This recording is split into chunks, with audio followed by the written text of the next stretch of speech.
In the name of the Father, and of the Son, and of the Holy Ghost. Amen. You may be seated.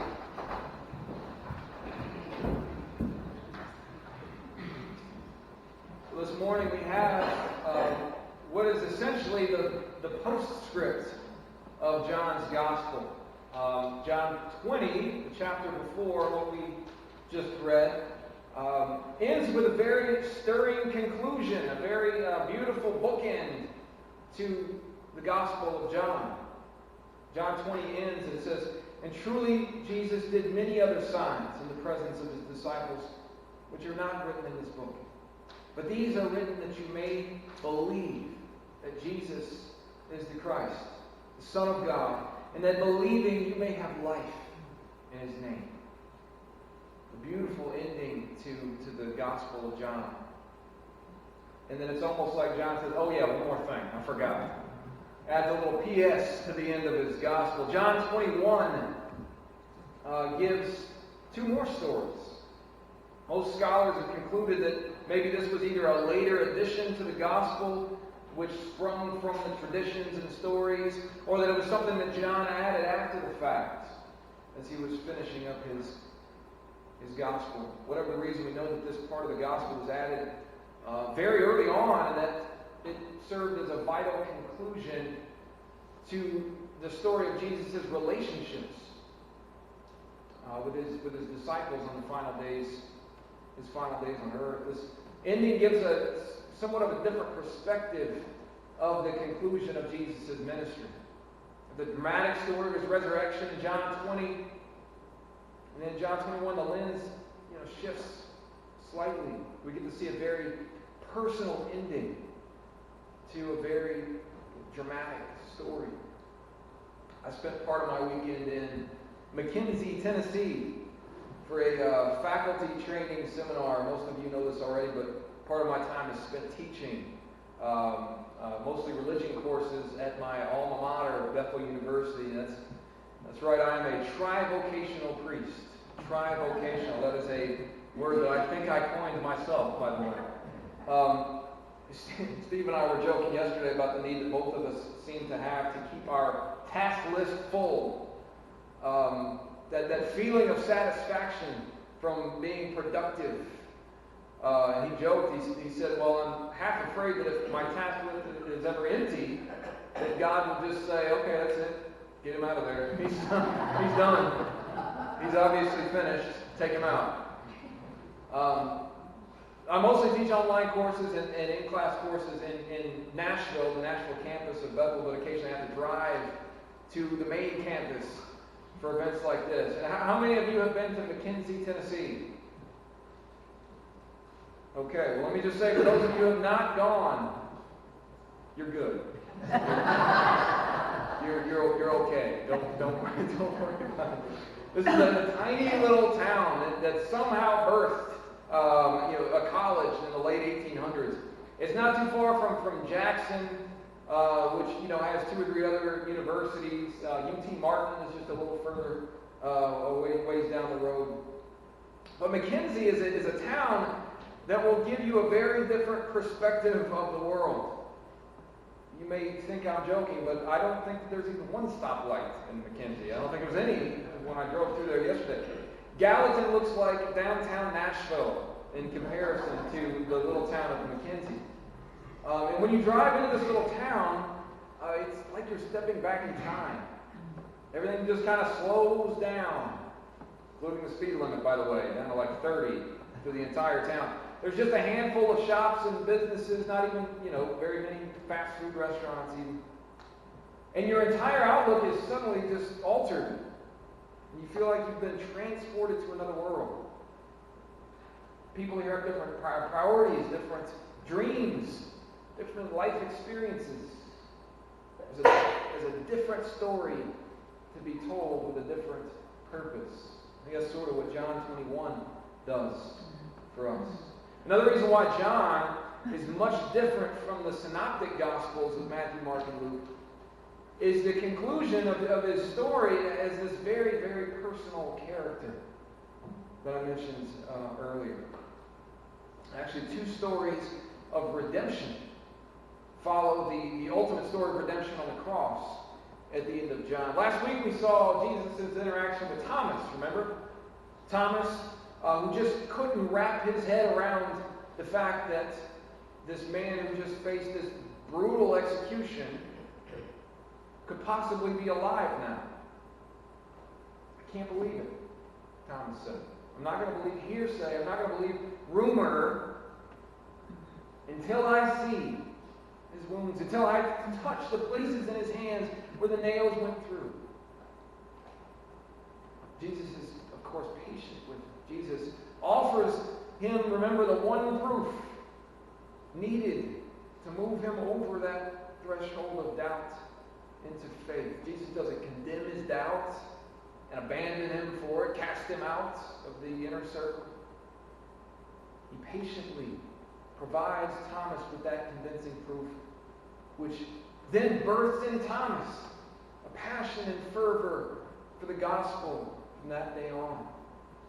So this week we get a bit of the story of another disciple's redemption. This time the focus is on Peter. Of all the disciples, I'm sure Peter is the one that carries the most guilt. Remember, he fervently refuted on 3 separate occasions all the inquiries, that were given to him about his associations with Jesus on the night before he was crucified. Peter, when his friend needed rescue, when his teacher needed an advocate, Peter was denying that he even knew it. Jesus is alive, yes, but that doesn't necessarily assuage the guilt and the sadness that Peter was probably still carrying.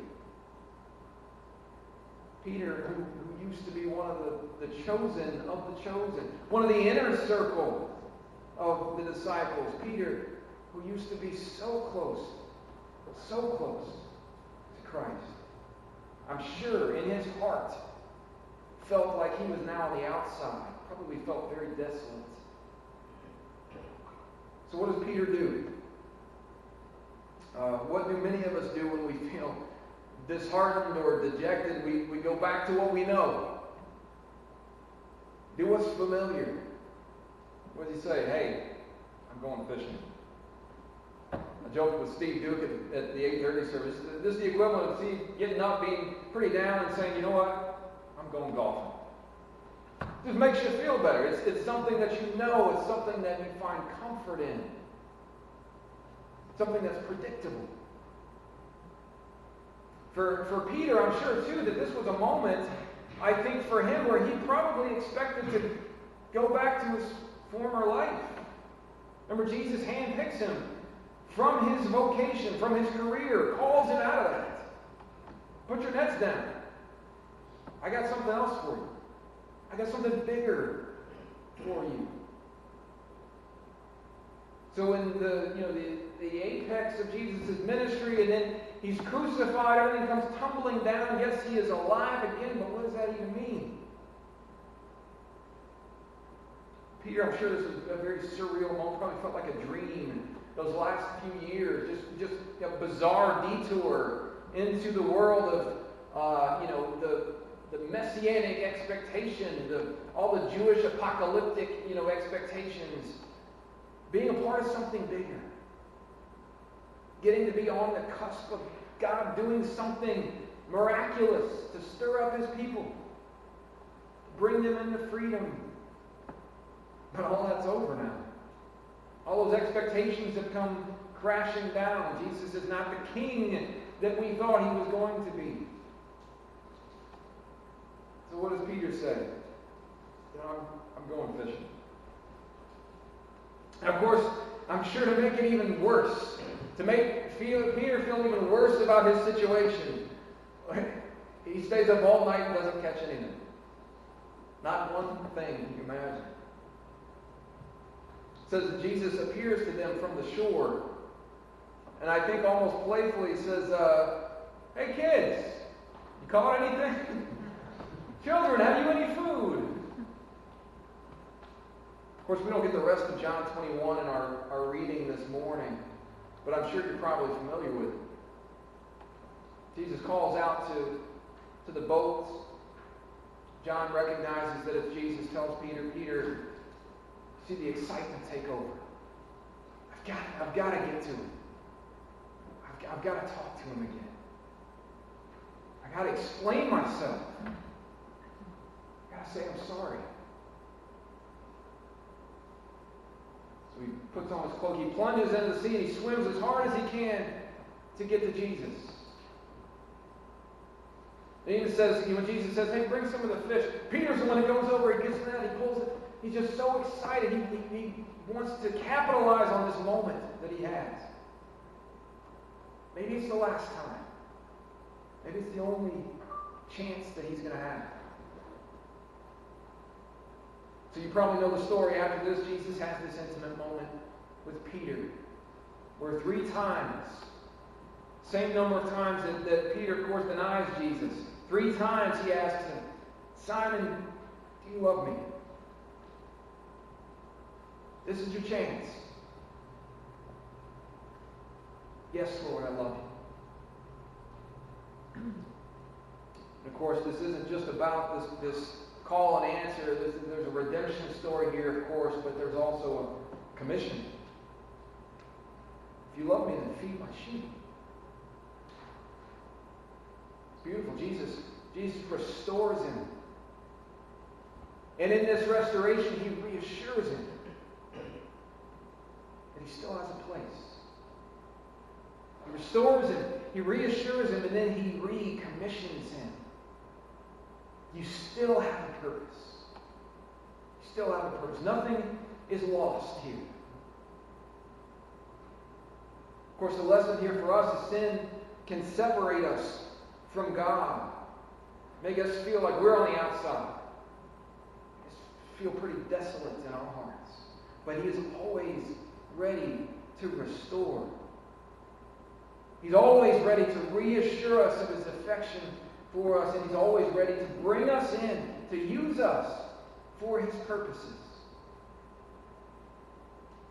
So John's Gospel concludes, for the second time, with this beautiful testimony of forgiveness and of restoration, and what a reassurance we have in this. We may fail miserably. We may deny him to his face. We may fall dramatically. Christ is ready to forgive. He's ready to commune with us again over a meal. If Peter was now considered an enemy, the last thing you want to do with your enemy is sit down with him over breakfast, right?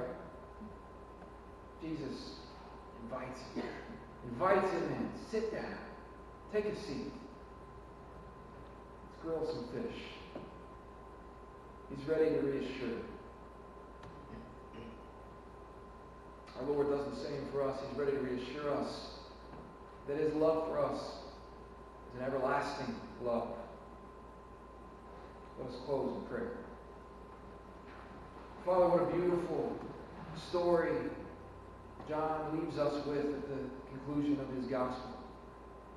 May it be for us encouragement. May it be for us the beautiful knowledge that you are ready to forgive when we fall.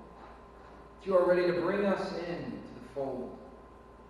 You are ready to send us out once again as your representative, as your apostle.